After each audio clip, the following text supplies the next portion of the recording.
이번 시간은 요 밑에 있는 사항부에 대해서 공부를 해보도록 하겠습니다. 클릭을 해가지고요. 제가 전부 다 꺼내 놨는데요. 요 나머지 안 꺼내진 것은 3D 할 때 쓰는 거니까 제가 제외를 했습니다. 이쪽에다 캡처를 해놨고요. 그 다음에 여기서 이렇게 마젠타 색으로 제가 달리 표시한 것은 꼭 활성화를 해놓고 사용을 하셔야 저하고 공부하시는데 지장이 없습니다. 간단하게 설명을 하고요. 중요한 것은 다음 시간에 따로 이렇게 하도록 하겠습니다. 그것은 2D 객체 스냅이라는 건데요. 이쪽에요. 2D 객체 스냅은 설명할 게 많아서 따로 분리를 하겠습니다. 제일 위에 있는 코디네이트라고 하는 것은 요걸 얘기하는 건데요. 마우스 이렇게 왔다 갔다 하니까는 지금 왔다 갔다 X와 Y의 좌표값이 틀려진다는 것을 알 수가 있죠. 이 자리라는 얘기죠. 0,0에서 X와 Y의 위치가 어디냐 알 필요가 없겠죠. 어차피 절대좌표로 작업을 할 수가 없기 때문에요. 물론 저 Z값은 0이 되겠고요. 그래서 꺼놓도록 하겠습니다. 나중에 한꺼번에 이제 끌 건 끄고 이렇게 해야 되겠죠. 모형 공간도 이게 꺼놔도 되고 놔둬도 되고, 그래서 이것을 클릭하게 되면은 이 모형 공간에서 이쪽으로 오게 됩니다. 클릭. 그러니까 그렇게 할 꼭 필요가 없죠. 그리고 그 모형이라는 말이 없어졌고 이렇게 도면이라는 말이 나와 있는데요. 이것은 배치 풀어돼서 다시 모형 공간으로 가는 게 아니고 도면을 클릭하게 되면은 여기에 이렇게 지금 UCS 아이콘이 변경된다는 것을 알 수가 있죠. 그래서 그 배치 탭에서 그 종이, 그러니까 배치 탭이라고 해서 프린트 하는 공간인데요. 그 프린트 하는 공간은 페이퍼 스페이스 공간이라는 거고 모형 뷰라는 공간하고 두 개를 가지고 있습니다. 그걸 전환하는 건데요. 그 프린트 할 때 하기로 하고, 모형 공간 이렇게 되면은 여기가 지금 틀려진다는 것을 알 수가 있죠. 그래서 그냥 이쪽 모형 공간을 클릭하고 그건 나중에 배치 탭 공부할 때 하도록 하겠습니다. 그 다음에 이제 그리드라고 하는 것은 F7번 켜 스냅 모드, 그리드를 스냅을 하는 겁니다. 다시 켜놓고요. 라인이라는 명령을 줘가지고선 이렇게 마우스를 클릭을 하려고 하니까 지금 안 되죠. 그러니까 서로 교차되는 점만 클릭을 할 수 있고 요런 자리가 안 된다는 얘기입니다. 그러니까 그리드를 스냅을 하는 겁니다. 그러니까 그렇게 쓸 필요가 없겠죠. 여기서 라인을 그리는데 이렇게 작업을 하는 사람은 없을 것입니다. 이렇게 뭐 똑같은 값으로 내가 이렇게 그린다고 하더라도 이렇게 작업하시는 분은 안 계시겠죠. 어차피 소수점 단위라든지 그 위치가 틀려질 테니까 이렇게 쓰면 안 되겠죠. F7번, F9번 이렇게 이제 꺼놓으면 되겠죠. 네, 그 다음에 요것은 구속 조건 추정이라고 이렇게 되어 있는데요. 사각형 이렇게 한번 그려볼게요. 그럼 일반적으로 우리가 그릴 때는 그걸 변경을 시킬 수가 있습니다. 여기를 해가지고서 호로 변화 이렇게 할 수가 있죠. 이것은 나중에 그리기 공부할 때 자세하게 하겠습니다만은 이 정점을 갖다가 변경을 시킬 수가 있습니다. 이렇게 내가 원하는 대로, 이쪽도 이렇게 원하는 대로 값을 불러주게 되겠죠. 이렇게 변경을 시킬 수가 있는데 이 구속 조건 추론을 켜놓게 되게 되면요, RC 이렇게 해가지고서 사각형 이렇게 그리게 되게 되면은 이런 모양이 생기는 건데요. 구속이 되는 겁니다. 그래서 이렇게 모양이 변경이 되는데 수평을 항상 평행을 항상 유지를 할 수 있게끔 이렇게 제한을 둔다는 얘기죠. 이런 값에 의해서 이 값이라고 하는 것은 이 파라메트릭 할 때 하도록 하겠습니다. 이거하고 관계 있는 거니까 그때 하면은 자동적으로 아시게 될 것 같습니다. 지우고요. 다시 이것도 지우고, 그 다음에 이건 동적 입력이라고 해서 반드시 키셔야 됩니다. 이걸 안 키게 되게 되면은 사각형을 그릴 때 그걸 골뱅이, 그러니까는 상대 좌표 값을 주는 게 골뱅이를 붙인다 그랬죠. 각도를 주려고 되면 골뱅이 치고 꺽쇠하고 이렇게 하니까 불편해서 안 된다. 라인을 그리는데 라인하고 바로 값을 100, 탭키 30도 이렇게 그린다고 제가 먼저 번에 설명을 드렸습니다. 근데 이것을 꺼놓게 되게 되면은 꼭 골뱅이를 쳐야 된다. 다시 사각형 꺼놓게 되게 되면은 F12번 키요. 그렇게 되게 되면은 골뱅이를 이렇게 붙여서 100, 콤마 또 항상 또 콤마를 쳐야 됩니다. 이렇게 해서 그리는데 이게 켜져 있네요. 예. 이렇게 쓰면 불편하니까 이 동적 입력이라는 것은 항상 켜놓도록 하겠습니다. 그 다음에 이제 켜놨죠. F12번 키 단축키. 이것은 외워두시는 게 좋을 것 같아요. 그 다음에 이것은 직겨 모드라고 해가지고 수평과 수직을 제한을 두는 겁니다. 라인 하고 이렇게 하니까 약간 삐뚤어져도 지금 켜놓게 되게 되면은 그게 8번인데요. F8번 이렇게 하게 되면은 제한을 받죠. 이렇게 하게 되면은 수직, 수평, 수평, 수직 이렇게 뿐이 안 된다는 얘기입니다. 그 다음에 요것을 키게 되면은요, 요놈을 켜놨을 때 꺼집니다. 이걸 클릭하게 되면 요게 꺼지죠. 요걸 클릭하게 되면 요게 꺼집니다. 요것은 폴라 트래킹이라고 하는 건데요. 라인을 이렇게 그리게 되게 되면은 이렇게 하려고 할 때 지금 0도 값으로 이렇게 밴드선이 나타나죠. 이 0도 값을 추적을 해가는 거고요. 다시 이쪽으로 가게 되면 90도 값을 추적을 해갑니다. 이쪽도 물론 추적이 되겠죠. 밑에도 추적이 되겠죠. 그러니까는 이 직겨 모드를 구태여 쓸 필요는 없다. 그래도 나는 더 빨리 수직과 수평선을 갖다가 빨리 더 그리고 싶다. 이렇게 밴드선 나타날 때까지 기다리셔야 되니까요. 그랬을 때 Shift 키를 이렇게 누르게 되면은 직겨 모드로 됩니다. 그리고 밑을 보시게 되면은요, 지금 직겨 모드로 돼 있죠. 다시 제가 밑을 가리게 되면은 지금 꺼지니까요. 다시 놓게 되게 되면은 다시 폴라 트래킹으로 돌아옵니다. 그러니까는 여기서 서로 사이클링이 된다는 얘기죠. 다시 Shift 키, 그럼 활성화가 됐죠. 다시 Shift 키를 놓게 되게 되면은 폴라 트래킹 되는 게 이제 활성화가 됐죠. 그럼 이렇게 비슷하게 갖다 놨을 때 0도 값을 찾아주니까 이렇게 쓰시는 게 전 낫다고 봅니다. 그래서 클릭하고 다시 이쪽 수직선도 이렇게 하게 되면 나타나게 되겠죠. 그래서 그 직겨 모드를 켜놓고 항상 그 작업하시는 분들이 계신데 뭐 습관에 따라서 틀리겠습니다만은 라인을 이렇게 그리는데 다시 라인을 이렇게 그렸습니다. 여기 똑같은 위치에서 직겨 모드를 이렇게 클릭을 해가지고 F8번이 켜져 있는 거죠. 여기를 클릭하면 어떻게 될까요? 그러면은 이 상태에서 이게 고정이 돼야 되는데 어떻게 되는 게 고정이 안 되고 이렇게 달라붙습니다. 그죠? 그러니까 이게 좋은 점도 있고 나쁜 점도 있고 습관에 따라서 틀리다는 얘기죠. 그래서 직겨 모드를 그렇게 쓰시는 분들도 있는데 그건 저는 올바른 방법이 아니라고 생각합니다. 개인적인 생각입니다. 그래서 이 폴라 트래킹을 항상 켜놓도록 하고 요 F12 동쪽 입력이요. 그 다음에 이것은 한번 클릭해 볼게요. 아무 변경이 없죠. 그리드를 켜볼게요. 그럼 그리드가 그 커서 모양에 따라서 변경이 됩니다. X축과 Y축이 이제 변경이 되는 건데요. 실질적으로 X축과 Y축이 변경이 되는 건 아니고요.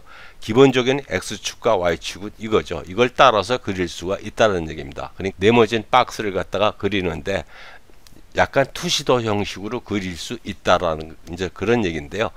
의미가 없죠. 그래서 이것은 꺼놓도록 하고 마우스를 갖다 대게 되면은 객체 스냅 추적하고 자동 스냅이라고 되어 있죠. 단축키는 F11번 키고요. 그래서 항상 이것도 이제 켜놓도록 요게 이제 요거가 되겠죠. 객체를 트래킹 해오는 겁니다. 라인이라는 명령을 줘가지고요. 이쪽에 마우스를 갖다 이렇게 올려놓게 되게 되면은 현재 요게 파랗게 십자가가 나타납니다. 다시 이쪽에도 이렇게 갖다 대게 되면은 다시 마우스를 띄웠을 때 이렇게 임시 그 포인트가 나타나는데요. 어디든지 갖다 대게 되면 이렇게 다 나타납니다. 클릭하는 게 아니고요. 또 여기도 이렇게 클릭하고 하는 게 아니고 마우스를 갖다 대게 되면은 하나씩 생기는데요. 생겼던 자리를 갖다가 다시 클릭을 하게 되면 없어집니다. 다시 갖다 대게 되면 다시 생긴다는 얘기죠. 그래서 내가 어떤 명령을 줬습니다. 지금 이제 라인이라는 명령을 줬는데 머릿속으로 생각하기에 이쪽에 수직선과 이쪽에 수평선이 만나는 이 교차점서부터 시작을 하려고 합니다. 그렇게 되면은 이렇게 비슷하게 눈을 갖다 댔을 때 이렇게 딱 쳐져주죠. 이걸 객체 스냅 트래킹이라고 합니다. 오브젝트 스냅 트래킹. 그래서 이쪽에 지금 사선 같은 경우에는 명령을 줘야 되겠죠. 이것도 질문하시는 분이 많이 있습니다. 왜 이렇게 안 나타나느냐? 뭘 그리려고 하게 된다든지 이동을 한다든지 어떤 명령을 줘야 되겠죠. 그래서 사각형이라는 것을 그리기 위해서 이렇게 명령을 줬습니다. 그때 나타난다는 얘기입니다. 그 스냅이라고 하는 것은 다 마찬가지입니다. 그래서 마우스를 한번 이렇게 갖다 슬쩍 갖다 대니까 나타났죠. 다시 이쪽에도 슬쩍 갖다 대니까 나타났습니다.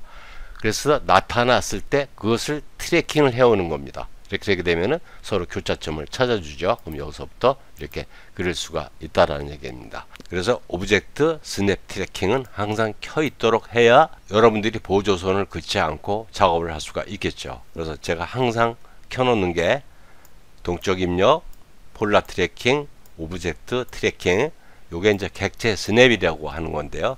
다시 객체 스냅이라는 명령은 항상 어떤 명령이 주어져야 된다고 그랬죠. 그래서 서클을 이렇게 그리려고 이렇게 갖다 대니까 턱 달라붙습니다. 물론 저 객체 스냅 트래킹도 임시점이 나타나죠. 이렇게 하니까 여기에 이렇게 가운데 호의 중심점을 스냅을 할 수 있게끔 포인트도 나타나고요. 그래서 위치를 이렇게 갖다 대니까는 요 동그란 모양이 나타나죠. 그래서 자동으로 달라붙게 하는 기능이다. 서클이라는 명령이 실행이 되고 있는 거죠. 그래서 서클 하고 이렇게 마우스 근처에 갖다 대니까 끄트머리 꼭 끄트머리를 안 가더라도 이 선에 가장 가까운 끝점을 찾아준다는 얘기죠. 그게 2D 객체 스냅이라는 겁니다. 그래서 비슷하게 갖다 놨을 때 클릭하게 되면 그 점을 찾아주겠죠. 그래서 이거 중요하겠죠. 그 설정하는 게 여기서 갖다 클릭을 하게 되면은요, 요 체크되어 있는 것을 찾아가는 건데요. 이것을 다 설명을 해야 되니까 다음 시간에 이것은 하도록 하겠습니다. 이쪽에서 이렇게 봐가지고 객체 스냅 설정에 들어가게 되면은 이제 이 창을 가지고 제가 설명을 드릴 겁니다. 한꺼번에 이건 다음 시간에 남기도록 하죠. 그 다음에 이것은 선의 가중치 표시, 선의 두께를 달리 줘서 도면을 그렸을 때 보이게 할 것이냐 안 보이게 할 것이냐, 이것은 투명도가 보이게 할 것이냐 안 보이게 할 것이냐, 그거가 되겠죠. 물론 채워진 이 색상은 투명도를 준 겁니다. 그래서 투명도를 줬을 때 보이게 할 것이냐 안 보이게 할 것이냐, 이게 되겠죠. 그 다음에 이것은 사각형에 이렇게 두 개가 겹쳐져 있습니다. 활성화가 됐고요. 보통 때는 이제 끄고 사용하는데요. 이렇게 마우스를 갖다 대면은 지금 아래 보시는 바와 같이 이런 모양이 나타나죠. 중복이 됐다는 얘기입니다. 그래서 선택을 하게 되게 되면은 현재 두 가지가 중복이 되어 있고요.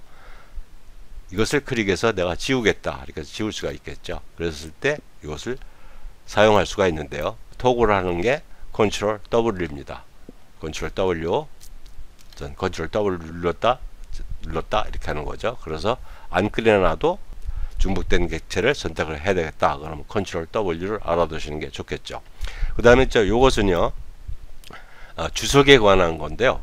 주석이라고 하는 것은 문자나 치수나 그 위에 또 몇 가지가 있는데, 거기서 주석이라는 옵션을 사용을 해서 주석에 특성이 붙게 되게 되면은 그때 제어를 하는 겁니다.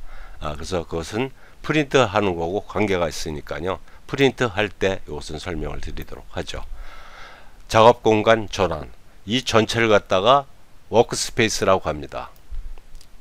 그래서 이런 환경을 변경을 시켰을 때 그 환경이 변경된 것을 저장을 하고 다시 불러오고 그렇게 할 수가 있는데요. 이게 위에도 있을 수가 있는데 예전 버전은 그 위에 있었습니다. 여기 위에서도 내놓을 수가 있습니다. 작업 공간 클릭을 하게 되면은 이쪽에서 이거 있는 거나 똑같습니다. 그게 그 이전 버전에는 그 위에가 있었는데 지금 2020 버전 19 버전인가서부터 일로 와 있습니다. 제도 및 주석이라는 이 지금 2D 공간 워크스페이스에서 작업을 하는 거고요. 3D 기본 사항으로 해서 내가 작업을 하겠다. 그렇게 되면 클릭을 하면 되겠죠. 그렇게 되면은 3D 명령을 다 외우지 않았어도 여기서 선택을 해서 할 수도 있겠죠. 다시 제도 및 주석으로 와가지고요. 여기서 마우스 우클릭을 해가지고선 닫기를 했습니다.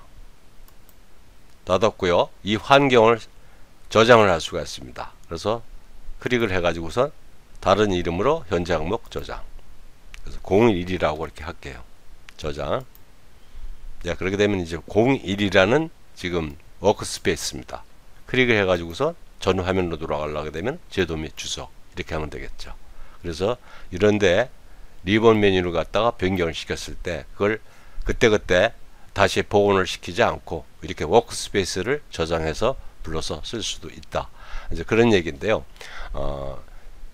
다시 클릭해 가지고요. 작업 공간 설정으로 한번 가볼게요. 하니까 여기 011이라는 게 생겼는데, 물론 체크가 되어 있으니까 여기서 제도 및 주소에서 봤을 때 이게 생기는 거고요. 이놈을 여기서 클릭을 해 가지고서 삭제를 할 수가 없습니다. 우클릭을 하게 되게 되면은 이 삭제라는 게 비활성화가 됐습니다. 저는 왜 이게 여기서 삭제가 안 되는지 이게 모르겠습니다. 이걸 그럼 해놓지 말든지요. 그래서 여기서 제가 이런 것도 좀 약간 불만사항으로 들어갑니다. 일단은 여러분들이 다시 그 화면으로 돌아가려게 되면은 이 밑에 있는 자동으로 저장으로 체크를 해 놓으시는 게 좋을 것 같고요. 그래서 확인을 했습니다. 그래서 여러 개를 만들어 놔서 내가 잘못 만드는 것을 없애려고 하는데 없앨 수가 없다는 얘기죠. 다시 이쪽에서 물론 이제 명령으로 다 칠 수도 있습니다. 사용자화라는 게 있는데요. 그렇게 되면은 사용자 인터페이스를 갖다가 여러분들이 나중에 다 원하는 대로 설정을 하셔가지고선 사용자가 편하도록 사용할 수 있게끔 하는 게 사용자화입니다. 그건 나중에 하기로 하고요. 나중에 할 게 또 되게 많습니다. 이것을 클릭해 가지고 마우스 우클릭을 하게 되면은 삭제라고 있죠. 여기서는 삭제를 할 수가 있습니다. 확인. 이렇게 되겠죠. 그러면 이렇게 보게 되면은 없어졌습니다. 없어졌죠. 그 사용자 명령, 아까 화면을 갖다가 띄우는 게 CUI라는 명령인데요. 커스텀 유저 인터페이스 이렇게 되겠죠. 그래서 이렇게 명령을 쳐도 아까 같이 사용자 인터페이스 이 창을 띄울 수가 있습니다. 그 다음에 이제 이거 10진이라고 해서 필요가 없고요. 현재 밀리미터 단위로 쓰고 있으니까 필요가 없겠죠. 그것도 꺼놓도록 하고요. 빠른 특성 모드를 활성화를 시키게 되면은 객체를 선택했을 때 특성에 대한 속성 값을 갖다가 간단하게 볼 수가 있습니다. 보통은 우리가 선택을 해 가지고선 컨트롤 1번 이렇게 하게 되겠죠. 이거에 대한 요약이라고 좀 봐야 되겠죠. 그래서 자세하게 보려게 되면 컨트롤 1번을 하고 컨트롤 1번에서 이렇게 활성화가 되어 있는 것은 나중에 다 수정을 할 수가 있습니다. 이 창에서요. 그러니까 주로 이걸 쓰니까 꺼놓도록 하죠. 그 다음에 이것은 사용자 인터페이스 잠금이라고 되어 있죠. 컨트롤 1번에서 특성창을 열도록 하고요. 이쪽에다가 고정을 시켰습니다. 그리고 요 열쇠를 이렇게 잠궈 놨어요. 잠궈 놓고 요 놈을 다시 옮기려고 이렇게 하니까 이렇게 마우스를 갖다 대니까 지금 안 되죠. 그래서 그것을 풀어놔야 되겠죠. 별게 다 있습니다. 그러니까 이것을 풀어놓으려고 되면 다시 클릭을 이렇게 하게 되면 풀어지겠죠. 이렇게 해서 이런 게 과연 필요한가 저는 모르겠습니다. 이쪽에다 이렇게 고정을 시켰으면 그만이죠. 그걸 또 못 움직이게 한다. 글쎄요. 그렇습니다. 하여튼 그 다음에 이것은 요거네요. 객체 분리. 요걸 선택을 해 가지고요. 마우스 우클릭을 하게 되면 이 분리라는 게 있는데요. 똑같습니다. 여기랑. 그래서 분리를 다시 선택, 우클릭, 분리. 객체 분리라고 하는 것은 분리를 누르게 되면 선택된 거 위에는 전부 다 숨겨집니다. 클릭, 그죠? 컨트롤 Z 할게요. 다시 선택, 마우스 우클릭, 분리, 객체 숨기기 하게 되면 현재 선택된 객체만 숨기는 거고요. 이렇게 되겠죠? 그리고 또 요것도 이렇게 해서 숨겼습니다. 나중에 일을 하다 보니까 요것도 숨겨야 되겠다 그래서 이렇게 숨겼습니다. 근데 숨기고 나서 보니까 다 환원을 시켜야 되겠죠. 그래서 분리해 그것을 분리하는 것을 전부 다 끝내겠다. 그게 이제 이겁니다. 여기서 사용해도 되고요. 요 맨 마지막 것은 컨트롤 0이라고 그랬죠. 컨트롤 0번 숫자 그렇게 되면은 최대한으로 확대를 하고 축소를 할 수가 있다. 프레젠테이션 할 때 좋겠죠. 그래서 명령을 다 아시게 되게 되면은 이 리본 메뉴를 구태여 다 꺼내놓고 사용하지 않아도 된다. 이렇게 먼저 번에 한번 설명을 드렸습니다. 정리를 한번 해볼게요. 그래서 지금 여기서 객체 스냅이라는 거 F3번 키만 다음에 하기로 하고요. 다음 공부를 하기 위해서 이거 끄고 모형 공간도 끄고 그리드도 끄고 스냅 모드도 끄고 이것도 끄고 다 꺼버리겠습니다. 투명도도 끄고 손에 가지고 끄고, 그 다음에 동적 입력은 켜야 되겠죠. 직교 모드 끄고, 극좌표 추적 항상 있어야 된다 그랬죠. 등각 투영 제도 끄고, 예, 선택순환은 꺼놨다가 필요하게 되면 컨트롤 W를 하면 되겠죠. 그 다음에 이것도 끄고, 켜놓죠. 이건 켜놓고 나중에 제가 설명드리도록 할게요. 작업 공간 뭐 놔두도록 하고, 주석 감시 끄고, 단위 끄고, 빠른 특성 끄고, CUI, UI 끄고, 객체 분리 놔두죠. 그래픽성 뭐 끄고, 화면 정리 놔두죠. 이렇게 간단하게 해놓고 쓰도록 하겠습니다. 간단하죠. 항상 켜져 있을 게 활성화가 될 게 이게 네 가지다. 이것은 뭐 지금 꺼도 되고 켜도 되고 아무 영향을 주지 않습니다. 이렇게 해놓고 쓰셔도 되겠죠. 이렇게 해놓고 쓰시고 다음 시간에 이 객체 스냅에 대해서 설명을 드리도록 하겠습니다. 여기까지 하겠습니다.